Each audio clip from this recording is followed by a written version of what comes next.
us, it's very, very difficult and easy for us to rake everything in and lock up in the perfect position to go in on the attack. Let's have a look at this from a range of different angles.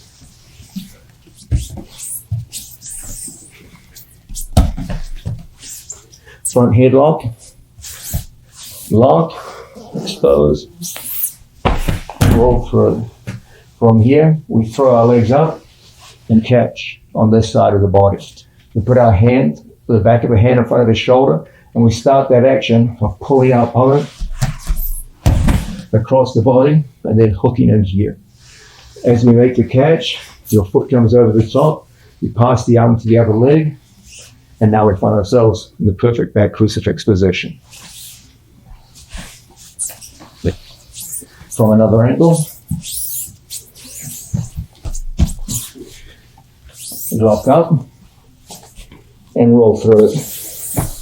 There's the initial position like so. Your opponent will want to take this hand across to the other. So that's why it's important for us to bring our knee right inside like so. Now we start that action of catching our training partner's arm with our legs. Now we catch the opposite armpit and everything goes in this direction. We catch a hold of our training partner's shoulder and lock up. Now from here, we come through and around and lock into a good back crucifix. Let's have a look at some important details that really make this move work.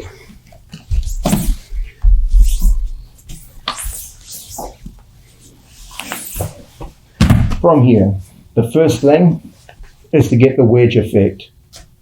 Once we make the catch, then look how we bring this leg over the top. Okay. My second hand goes here into the opposite armpit. And then my two legs cast them across the body and we catch the opposite side so that we can wedge our training partner's arm well and lock up a good crucifix. Now, it's very important you be able to take your opponent in two different directions. We've seen an Olympic roll. Now let's look at taking our opponent in the opposite direction. Again, from a situation where we lock up our hands, this time we're going to take our knee, pass it through, and take them over like so. The opposite direction of previous. We lock up on our training partner's arm. We always want to make sure we create a situation where I can get my knee just inside the bicep. We catch one. Off that catch, we pass the second leg across. Second hand goes into the armpit. I'm pinched around the elbow. From that pinch, everything goes across the opposite side. We lock up, hand goes in, and it's done. From another angle, let's come this way.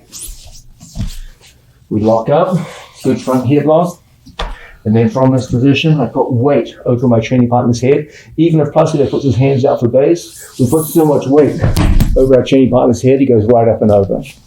Now from here, come up and catch. We make sure the catch is above the elbow, locking in like so.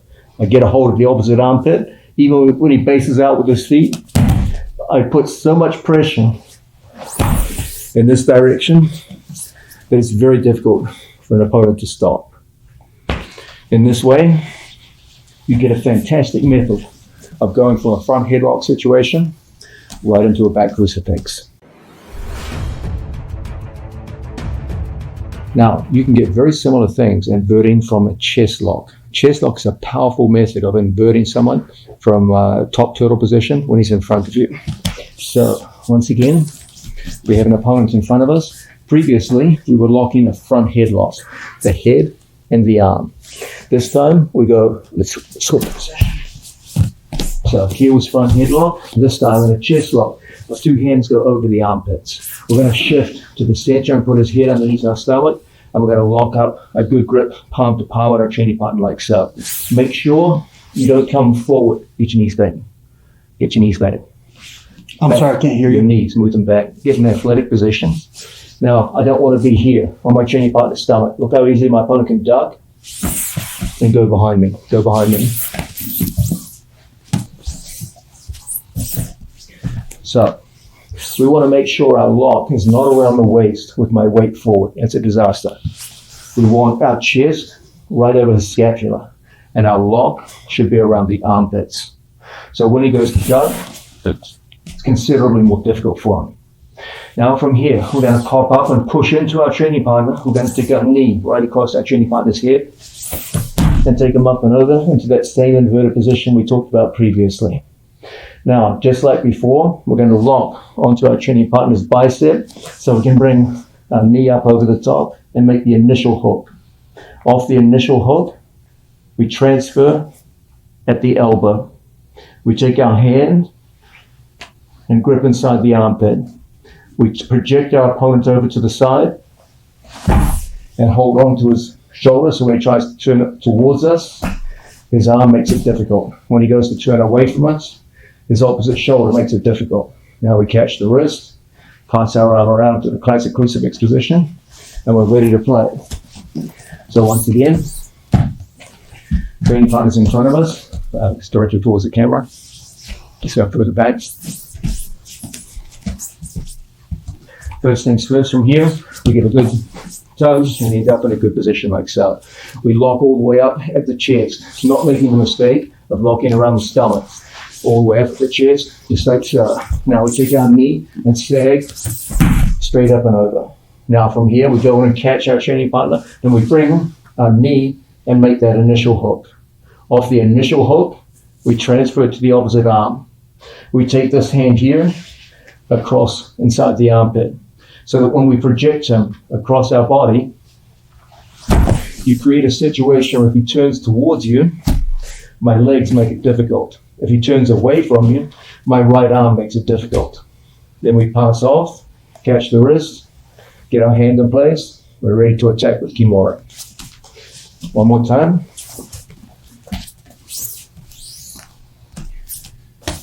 We have a chest lock. Right there on our training partner, we go on a commit. Now from here, we move to a slight angle and roll him through. Now we take our hands and lock like so. We throw up our legs and make the initial catch. Off that initial catch, we switch. We switch to the opposite armpit and then project him to the side. When he turns away from you, my right arm makes it difficult. When he turns towards you, my two legs make it difficult. We pass off, surround the head, and we're ready to attack with the crucifix. So in this way, you can have a very effective set of attacks from both chest lock and from front headlock, just by inverting into that inverted north-south position and throwing your legs up and obeying exactly the same principle of heel and knee contact, but this time from an inverted position. You can convert what seems like situations that aren't really related to a back crucifix at all directly into a back crucifix.